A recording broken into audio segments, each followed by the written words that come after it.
Muitos de nós já ouvimos falar da famosa máfia japonesa conhecida como Yakuza. Ela sempre foi retratada em filmes e documentários, com homens cheios de tatuagens espalhados pelo corpo, sempre seguindo um certo padrão nos desenhos. Mas o que realmente sabemos sobre a organização? Será que ela é realmente como é retratada nos filmes? Fica comigo até o final do vídeo para conhecer melhor a história do Pezão, o brasileiro ex-Yakuza. Eu sou o Mike e você está no canal Mike Curioso. A história do Pezão.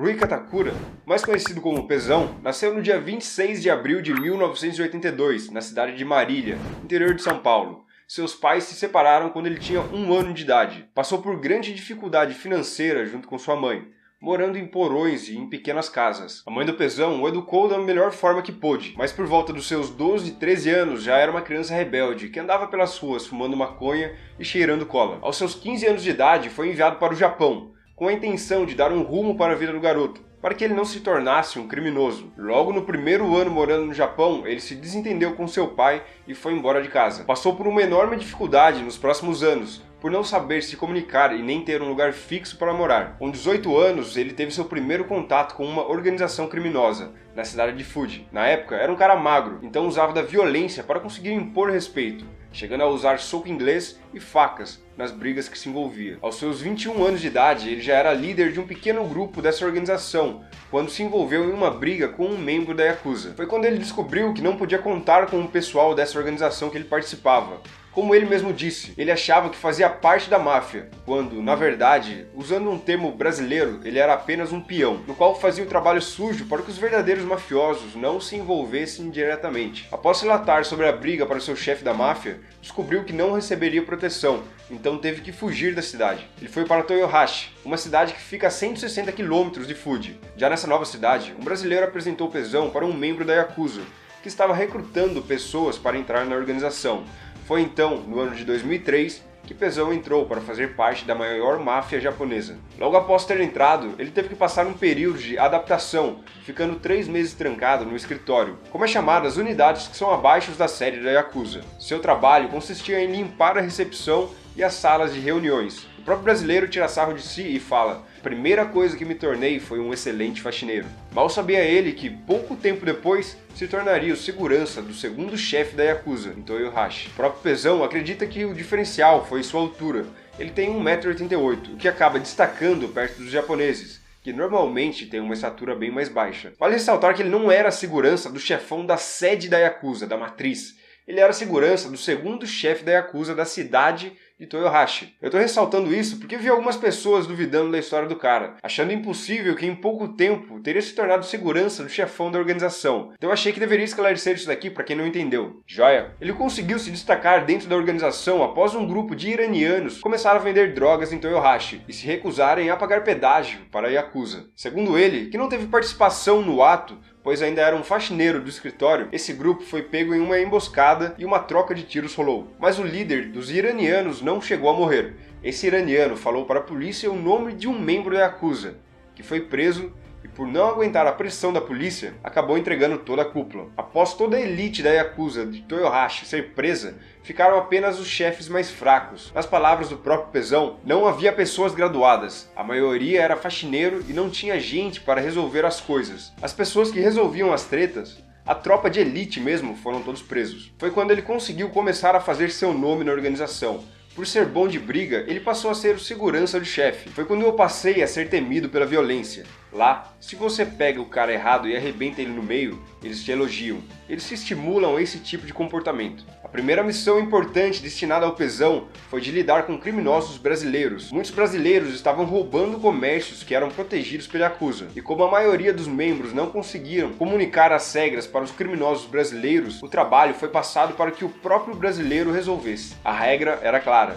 Para cometer qualquer crime na cidade, eles teriam que pagar uma certa quantia para a Yakuza. Ele chegou a comentar que, na época, a polícia mantinha acordos com a máfia. Os mafiosos davam suporte para os policiais para prender certas pessoas e os policiais davam suporte em certas coisas também. Todos os brasileiros que estavam cometendo crimes no Japão e que já tinham passagem na polícia aqui no Brasil foram todos deportados. Com o tempo, ele acabou formando um pequeno grupo no qual ele comandava. Entre eles tinham brasileiros, japoneses e um chinês, que estava no Japão sem ter visto. Ele era usado para fazer os trabalhos mais sujos, pois a polícia não tinha como encontrá-lo. Era como se ele fosse uma espécie de fantasma no Japão. A Ascensão.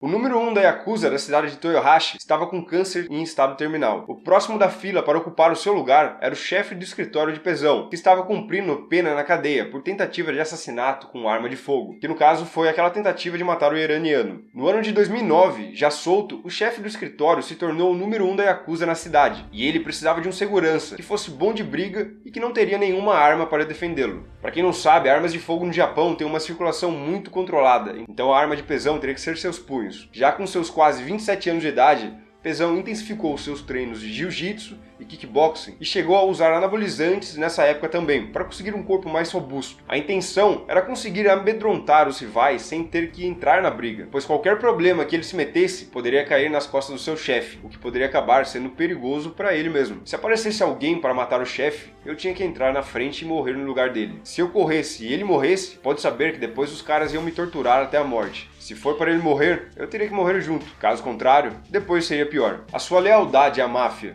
os espancamentos que comandou e o cargo de segurança pessoal do número 1 da Yakuza na cidade alavancou seu nome dentro da organização. Dentro da Yakuza, Pezão era chamado de Ryuko, que significa tigre e dragão. Para ele, o dragão representa a força espiritual e o tigre, a força bruta. Nesse mesmo período, Pezão mandou fazer adesivos com um nome no qual ele era conhecido na organização. As pessoas pagavam uma mensalidade para poder usar esses adesivos em seus carros. Em troca, eles não teriam problemas com furtos ou roubos. Ele também passou a comandar as gangues de motos da cidade, os criminosos brasileiros e a receber propina de donos de comércio. Convertido em real, ele chegava a ganhar cerca de até 50 mil reais por mês.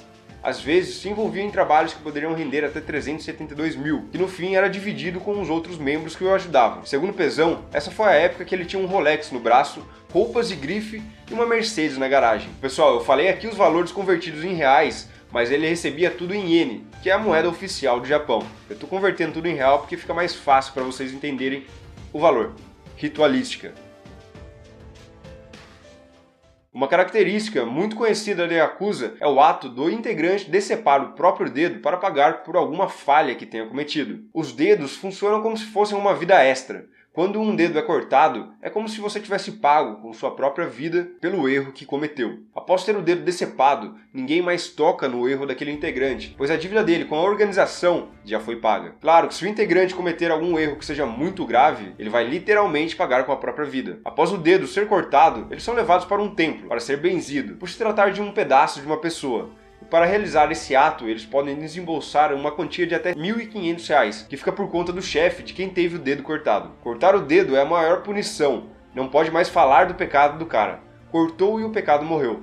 Você matou um membro do seu corpo. Eu tinha meus capangas e se algum cara da minha equipe causasse, às vezes morria com o dedo dele. Pezão afirma já ter recebido pagamento dessa forma, que o integrante pegou uma tábua de cortar carne, uma talhadeira e um martelo. Depois colocou o dedo embaixo da talhadeira e deu uma martelada. Segundo ele, quando o dedo desse membro foi cortado, a ponta do dedo chegou até a dar uma pulada para longe. Hoje em dia, ele diz que o ato caiu em desuso, pois a organização está preferindo em ter os erros dos seus membros sendo pago com dinheiro, ao invés dos dedos, o que é realmente muito mais rentável. Algumas pessoas chegaram a querer saber como ele saiu da organização sem precisar cortar o dedo. Ele diz que ele tem todos os dedos porque nunca deu nenhum vacilo lá dentro, e só paga com um dedo quando sai se o integrante tiver cometido algum deslize, que não foi o caso dele, virando a página. No seu último ano como integrante da Yakuza, chegou a ser preso por tentativa de homicídio, após ter espancado um outro mafioso que estava ameaçando matá-lo, mas a acusação acabou caindo para a lesão corporal. Após anos trabalhando na organização mais conhecida do Japão, ele já havia conquistado um certo prestígio, e a falta de dinheiro já não era mais um problema para ele. Mas a polícia já estava de olho, chegou a encontrar policiais escondidos perto de sua casa, o filmando, por saberem que ele era a segurança de um cara grande da Yakuza. Foi quando ele percebeu que estava correndo o risco de ser afastado de sua família. Mais um crime que ele cometesse seria deportado. Sua esposa e o casal de filhos são japoneses. Ao ver que não poderia mais continuar na organização, procurou o chefe da Yakuza, em Toyohashi, e pediu para ser afastado. Segundo ele, se ajoelhou diante do seu ex-chefe e explicou o motivo de querer se afastar da Yakuza. Ele não poderia continuar trabalhando como segurança com o medo de ser preso e afastado de sua esposa e filhos. foi quando fechou um acordo com o chefe. Ele teria que deixar de participar de qualquer atividade criminosa, não poderia participar de nenhuma outra máfia e nunca mais ganhar dinheiro usando o nome da máfia a seu favor. E em troca, foi autorizado a continuar morando em Toyohashi. Mas o seu chefe deu a carta branca para Pezão voltar para Yakuza quando quiser, coisa que até então nunca mais quis. Pezão chegou a afirmar que no começo foi bem difícil, pois as pessoas não tinham mais o mesmo respeito por ele, como tinham quando ele fazia parte da Yakuza. Gente que abaixava a cabeça quando ele passava e o cumprimentava com um certo medo, passou a falar de qualquer jeito com ele, e quando conseguiu seu primeiro emprego, chegou a agredir um outro funcionário após encontrá-lo sentado em seu lugar no refeitório, pois a violência fez parte da sua vida durante muitos anos, e tudo aquilo que ele estava vivendo após ter deixado a Yakuza era muito novo. Hoje, após 9 anos afastado da Yakuza, ele conta sua história para alertar os jovens sobre os males que têm em participar de atos criminosos, sobre como poucas pessoas conseguem sobreviver durante muito tempo dentro de alguma organização criminosa, e a importância da família na vida das pessoas. Ele mesmo afirma que foi sua esposa quem o salvou dessa vida. Atualmente ele trabalha em uma fábrica na cidade de Toyohashi, e também está no ramo de compra e vendas de carros. Todos os fatos narrados por Pezão